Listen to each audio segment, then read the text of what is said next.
திருமகள் TV பல்சுவைகள் படைக்கும் பாசறை. தமிழ் திரையுலகில் இசைஞானி என்றாலே அனைவருக்கும் நினைவுக்கு வருபவர் இளையராஜா. 80களில் இசை ராஜாங்கமே நடத்தியவர் என்றால் மிக இல்லை. அவரது பாடல்கள் எல்லாமே தேனமுதுதான். இங்கு ஒரு வித்தியாசமான பாடல் பற்றி பார்ப்போம். வழக்கமான ஃபார்முலாவை மீறி இளையராஜா செய்த பாடல்தான் இது. இளையராஜாவின் தயாரிப்பில் வெளியான ராமராஜன் படம் புது பாட்டு. இந்த படத்தில் நேத்து ஒருத்தர பார்த்தோம் என்ற பாடல். இன்னைக்கு உள்ள புது படத்துக்கு கூட இந்த பாட்டை போடலாம். கங்கை அமரன் எழுதிய பாடல் தான் இது. இந்த பாடலில் எந்த வார்த்தையை வேண்டுமானாலும் போட்டு ஃபீல் பண்ணிடலாம். அப்படி பண்ணியிருப்பாரு கங்கை அமரன்.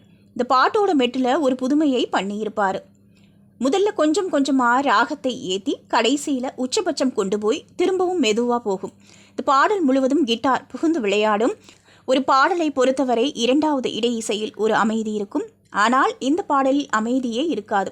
இன்னொரு சிறப்பு என்னன்னா, ஒரு பாடலில் முதல் இடையிசை ஒரு மாதிரியாகவும் இரண்டாவது இடையிசை வேறு மாதிரியாகவும் இருக்கும்.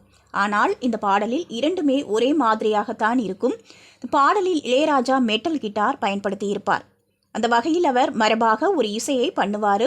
அந்த வழக்கமான ஃபார்முலாவை உடைத்த பாடலாகத்தான் இது இருக்கிறது. இந்த பாடலில் வரும் கிட்டார் இசை நம்மை தாளம் போட வைக்கிறது. இளையராஜா சித்ராவின் குரல் அருமை. இந்த பாடலில் ராமராஜனையும் வைதேகியையும் பார்த்துதான் ரசிக்க முடியும்னு இல்லை, பார்க்காமலேயே கேட்கும் போதே ரசிக்கலாம். கிட்டத்தட்ட வெளிநாட்டில் போய் ராமராஜன் இல்லை, யாரோ ஒருத்தர் பாடுற மாதிரியான பாட்டாக இருக்கும். நல்லா ரசிக்கணும்னு நினைக்கிறவங்க பாட்டை கேட்டு பாருங்க என்கிறார் பிரபல திரை ஆய்வாளர் ஆலங்குடி வெள்ளைச்சாமி. திருமகள் டிவியை லைக் செய்து உங்கள் நண்பர்களுக்கும் ஷேர் செய்வதுடன் சப்ஸ்கிரைப் செய்து ஆதரவு தாருங்கள்.